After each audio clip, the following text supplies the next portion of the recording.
नमस्कार। नई शिक्षा नीति 2020। चूंकि आप सभी लोग जानते हैं कि किसी भी समाज का निर्माण या किसी राष्ट्र का निर्माण वहाँ के शिक्षा पर ही आधारित होती है, और शिक्षा नीति पर आधारित होती है। अर्थात राष्ट्र के निर्माण के लिए शिक्षा नीति अत्यंत आवश्यक है। जैसी शिक्षा नीति रहेगी उसी आधार पर शिक्षा होगी, और जैसी शिक्षा होगी उसी पर राष्ट्र का निर्माण आधारित होगा। परिवर्तन प्रकृति का शाश्वत नियम है। समय समय पर राष्ट्र की राजनैतिक परिस्थितियां, सामाजिक परिस्थितियां बदलती रहती है। यदि राष्ट्र में परिवर्तन लाना है, परिवर्तन होता है, राष्ट्र की सामाजिक परिस्थितियों में परिवर्तन होता है, उसके साथ साथ शिक्षा में भी परिवर्तन होना आवश्यक है। उदाहरण के लिए यदि हम वैदिक काल को लें, जब केवल शास्त्र विद्या की आवश्यकता थी, केवल वेद, पुराण, उपनिषद इत्यादि की ही आवश्यकता थी, और उसी पर हमारी सामाजिक व्यवस्था आधारित थी, तो उसी से संबंधित शास्त्र परक की शिक्षा प्रदान की जाती थी। लेकिन ज्यों-ज्यों परिस्थितियां बदली, देश की राजनैतिक परिस्थितियां बदली, देश छोटे छोटे राज्यों में बटा, युद्धों का दौर चला, उस समय शास्त्र विद्या के साथ साथ शस्त्र विद्या का भी ध्यान रखा गया और शस्त्र विद्या को भी वरीयता दिया गया।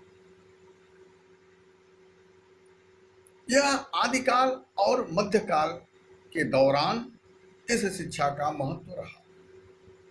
लेकिन 19वीं शताब्दी के पश्चात जब राष्ट्र में विभिन्न प्रकार की वैज्ञानिक उपलब्धियां हुई और उन वैज्ञानिक उपलब्धियों के आधार पर नए नए तकनीकों का आविष्कार हुआ, नई नई पद्धतियां आई, हर क्षेत्र में बदलाव आया, उसके अनुसार नई शिक्षा को अपनाया गया।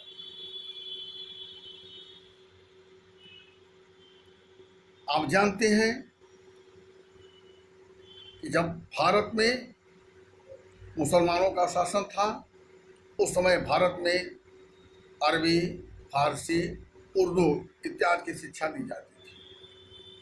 लेकिन जब अंग्रेजों का शासन आया और सन 1905 ईस्वी में लॉर्ड मैकाले ने एक नई शिक्षा नीति लागू की, जिसके अनुसार देश में प्रत्येक लोगों के लिए अंग्रेजी की शिक्षा अनिवार्य कर दी गई। हमारे तत्कालीन समाज सुधारक राजा राम मोहन राय ने इस पर बल दिया कि हम इस शिक्षा नीति को अपनाया, और इसलिए अपनाया कि जब तक हम अंग्रेजी शिक्षा का अध्ययन नहीं करेंगे तब तक हम अंग्रेजों की नीति और रीत की जानकारी नहीं प्राप्त कर सकेंगे। लेकिन समय समय पर परिस्थितियां बदलती गई। आज बढ़ती हुई जनसंख्या के साथ साथ विश्व आर्थिक विकास की स्पर्धा में दौड़ रहा है, क्योंकि आज राष्ट्र का निर्माण, राष्ट्र का विकास वह अर्थ पर आधारित हो गया है। इसलिए वर्तमान समाज में, वर्तमान परिवेश में आर्थिक विकास हेतु हमें शिक्षा की आवश्यकता पड़े। इसके लिए हमें यह आवश्यक है कि हम ऐसे शिक्षा नीति को अपनाएं जो रोजगार परक हो, जो हमें स्वावलंबी बनाए, जो हमें आत्मनिर्भर बनाए। इसी को ध्यान में रखते हुए हमारी वर्तमान सरकार ने नई शिक्षा नीति 2020 को लागू किया।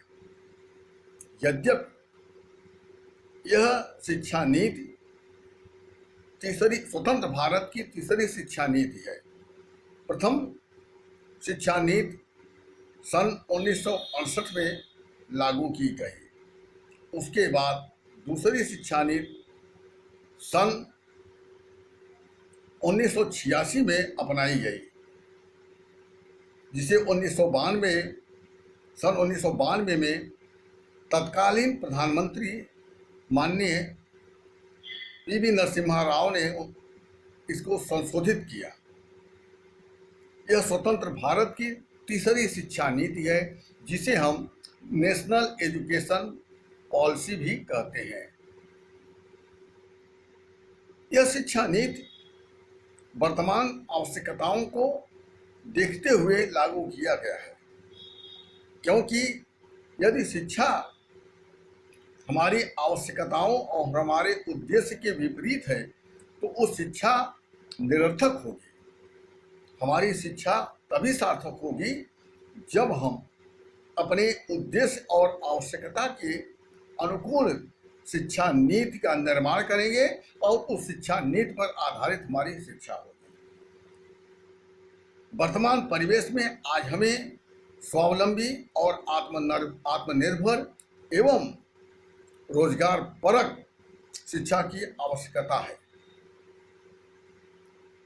इसीलिए इस नई शिक्षा नीति के अंतर्गत ऐसी शिक्षा का स्वरूप दिया गया है जो व्यावसायिक के साथ साथ रोजगार परक है।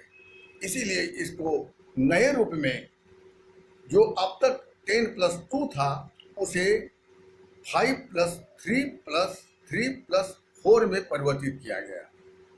जो प्रथम 5 वर्ष है वह उसमें से 3 वर्ष प्री प्राइमरी यानी प्राइमरी एजुकेशन, प्राइमरी शिक्षा के पहले का है। उसके बाद उसमें जो 2 वर्ष है वह प्रथम और द्वितीय के लिए है।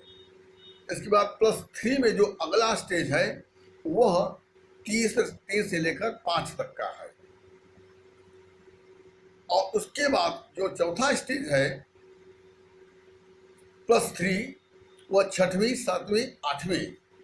इसी को हमारी सरकार ने व्यावसायिक शिक्षा बनाने के लिए पूरा प्रयास किया है, ताकि हमारे छात्र रोजगार परक शिक्षा ग्रहण कर सके। इसके बाद जो हमारा चौथा स्टेज है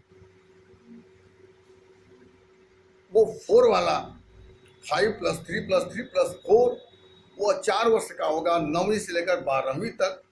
जो अब तक केवल 11 और 12 में ही विषय चुनने की स्वतंत्रता होती थी, वह अब 9वीं से ही हमारे छात्र अपने विषय को चुनने के लिए स्वतंत्र होंगे और अपने इच्छा अनुसार अपने विषय का चुनाव करेंगे। यह शिक्षा नीति भविष्य में हमारे देश के छात्रों के लिए बड़ा ही सफल होगा, उद्देश्य परक होगा, रोजगार परक होगा, इसमें कोई संदेह नहीं है।